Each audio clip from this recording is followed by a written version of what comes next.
Hi, Pop-Tarts! Back for the Quarantine Read Aloud series. Today, we are reading Chapter 11 of Roald Dahls, The Witches, illustrated by Quentin Blake. Chapter 11 is entitled The Ancient Ones. The Grand High Witch stood on the very center of the platform, and those dangerous eyes of hers traveled slowly around the audience of witches who were sitting so meekly before her. "All those over 70, put up your hands," she barked suddenly. 7 or 8 hands went up in the air. "It comes to me," said the Grand High Witch, "that you ancient ones will not be able to climb high trees in search of gruntle eggs." "We won't, your grandness, we are afraid we won't," chanted the ancient ones. "Nor will you be able to catch the crab crumbler who lives high up on the rocky cliffs," the Grand High Witch went on. "I can't exactly see you splintering after the speedy cat springer either, or diving into deep waters to spear the blabbersnitch, or striding the beaked moors with a gun under your arm to shoot the gobblesfurt. You are too old and feeble for those things." "We are," chanted the ancient ones. "We are, we are." "You ancient ones have served me well over many years," said the Grand High Witch, "and I do not wish to deny you the pleasure of bumping off a few thousand children each just because you have become old and feeble. I have therefore prepared personally with my own hands a limited quantity of delayed action mouse maker, which I will distribute to the ancient ones before you leave the hotel." "Oh, thank you," cried the old witches. "You are far too good to us, your grandness. You are so kind and thoughtful." "Here is a sample of what I'm giving you," shouted the Grand High Witch. She fished around in a pocket of her dress and brought out a very small bottle.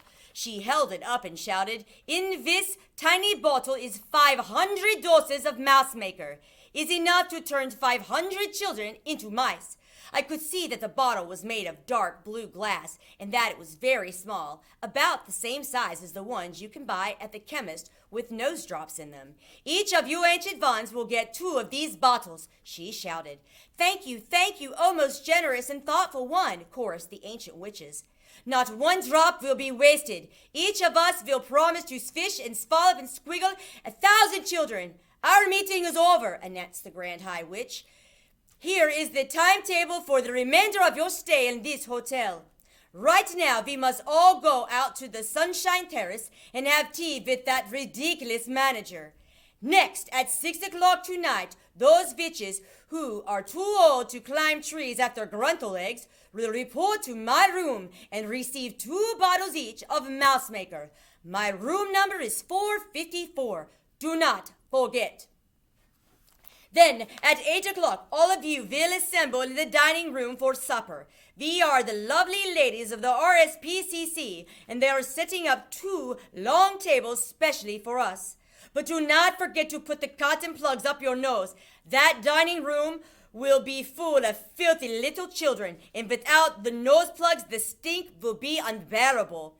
Apart from that, remember to behave normally at all times. Is everything clear? Have any questions?" "I have one question, your grandness," said a voice in the audience. "What happens if one of the chocolates we are giving away in our shop gets eaten by a grown-up?" "That's just too bad for the grown-up," said the Grand High Witch. "This meeting is over," she shouted. "Out you go." The witches stood up and began gathering their things together. I was watching them through the crack and hoping to heaven that they would hurry up and leave so that I might be safe at last. "Wait!" shrieked one of the witches in the back row. "Hold everything!" Her shrieking voice echoed through the ballroom like a trumpet. All the witches suddenly stopped and turned and looked toward the speaker. She was one of the taller witches, and I could see her standing there with her head tilted back and her nose in the air, and she was sucking in great long breaths of air through those curvy pink seashelly nostrils of hers. "Wait!" she shouted again. "What is it?" the others cried. "Dog's droppings," she yelled. Just then I got a whiff of dog droppings.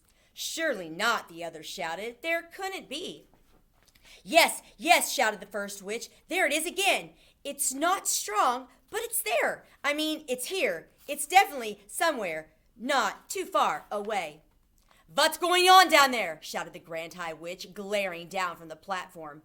Mildred's just got a whiff of dog's droppings, your grandness, someone called back to her. What rubbish is this? Shouted the Grand High Witch. She has dog's droppings on the brain. There are no children in this room. Hang on, cried the witch called Mildred. Hang on, everybody. Don't move. I'm getting it again. Her huge, curvy nose holes were waving in and out like a pair of fishtails. It's getting stronger. It's hitting me harder now. Can't the rest of you smell it? All the noses of all the witches in that room went up in the air, and all the nostrils began to suck and sniff. She's right, cried another voice. She's absolutely right.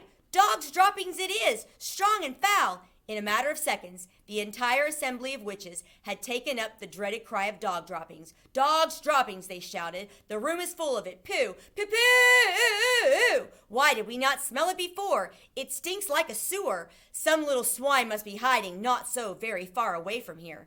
Find it, screamed the Grand High Witch. Track it down. Rule it out. Follow your noses till you get it. The hairs on my head were standing up like the bristles of a nail brush, and a cold sweat was breaking out all over me. Rule it out, this small lump of dung, screeched the Grand High Witch. Don't let it escape. If it is in here, it has observed the most secret things. It must be exterminated immediately. And that's the end of chapter 11. We'll see you back next time for chapter 12. Have a great day.